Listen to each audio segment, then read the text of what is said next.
दोस्तों आज हम इस स्टेबलाइज़र को रिपेयर करेंगे और ये अपर्णा कंपनी का स्टेबलाइज़र है और इसकी कैपेसिटी आप देख सकते हैं 0.5 किलोवाट का ये स्टेबलाइज़र है। दोस्तों ये स्टेबलाइज़र ऑन तो हो रहा है, लेकिन जैसे ही हम इसे लोड पे लगाते हैं तो दोस्तों इससे कट कट की आवाज़ आने लगती है। दोस्तों ये प्रॉब्लम काफ़ी ज़्यादा कॉमन होती है, ज़्यादातर हमें स्टेबलाइज़र में ये प्रॉब्लम देखने के लिए मिलती है।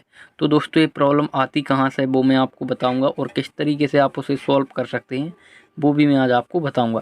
तो दोस्तों यदि आपके पास कोई भी स्टेबलाइज़र है तो आपकी ये प्रॉब्लम आसानी से सॉल्व हो जाएगी इस वीडियो के माध्यम से। तो यहाँ पे आप देख सकते हैं, सबसे पहले इसकी स्पेसिफिकेशन मैं आपको दिखा देता हूँ। यहाँ पे हमें से इनपुट में 100 वोल्ट से लेके 300 वोल्ट दे सकते हैं और यहाँ पे हमें आउटपुट में 220 वोल्ट प्लस मिलेगी और यहाँ पे इसकी ये स्विच लगी हुई है। तो दोस्तों हम फॉल्ट की तरफ चलते हैं। तो यहाँ पे आप देख सकते हैं जैसे ही ये इसका सर्किट है और यहाँ पे इसका ट्रांसफार्मर लगा हुआ है। ट्रांसफार्मर काफ़ी बड़ा है क्योंकि ये 0.5 किलोवाट का है।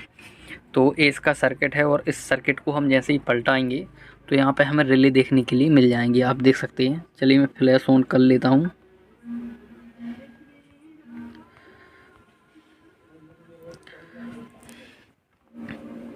तो दोस्तों यहाँ पे आप 3 रिले देख सकते हैं। तो यहाँ पे हमें एक रिले पिघली दिख रही है, आप देख सकते हैं यहाँ से ख़राब हो चुकी है। तो दोस्तों ये रिले ख़राब हो जाने की वजह से हमारे स्टेबलाइज़र में प्रॉब्लम आती है। तो सिर्फ आपको इस रिले को चेंज करना है और आपका स्टेबलाइज़र 100% ओके हो जाएगा। तो यहाँ पे आप देख सकते हैं रिले की वैल्यू है ये दोस्तों DC 24 वोल्ट की रिले है और 10 एम्पियर की ये रिले है।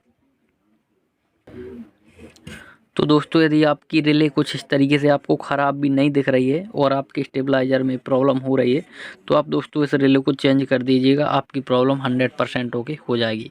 तो यहाँ से मैं इस रिले को निकाल लेता हूँ, उसके बाद फिर मैं आपको दिखाता हूँ। तो दोस्तों आप देख सकते हैं रिले किस तरीके से ख़राब हो चुकी है, इसका ये मटेरियल यहाँ से बह गया है। तो इसे हम साइड में करेंगे और ये 24 वोल्ट की रिले है, इसकी जगह पर दोस्तों हम एक DC 28 वोल्ट की रिले लगा रहे हैं। यदि आपके पास नहीं है तो आप 28 वोल्ट की भी इसमें लगा सकते हैं। यहाँ पे आप देख सकते हैं इसका AC वोल्टेज 125 वोल्ट है और 240 वोल्ट। तो इसमें भी लिखा होता है, आप देख सकते हैं NC 250 volt, NC 6 ampere 250 volt, ये 7 एम्पियर की है। तो दोस्तों ये आसानी से इसमें चल जाएगी। तो यहाँ पे मैं इसे फिक्स कर लेता हूँ।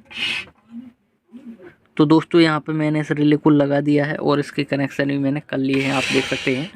तो दोस्तों 100% आपका काम ओके हो जाएगा। चलिए हम इसे एक बार ऑन करके देख लेते हैं, इसमें कोई प्रॉब्लम तो नहीं आ रही है। तो इसे मैं 220 वोल्ट AC में लगा लेता हूँ। तो आप देख सकते हैं हमारा स्टेबलाइज़र ऑन हो चुका है और इसमें कोई भी कट कट की फट फट की आवाज़ नहीं आ रही है। तो दोस्तों इस तरीके से आप अपने स्टेबलाइज़र को रिपेयर कर सकते हैं। दोस्तों इस तरीके की वीडियो देखने के लिए आप हमारे चैनल को सब्सक्राइब करें और वीडियो को लाइक करें। तो चलिए मिलते हैं नेक्स्ट वीडियो में।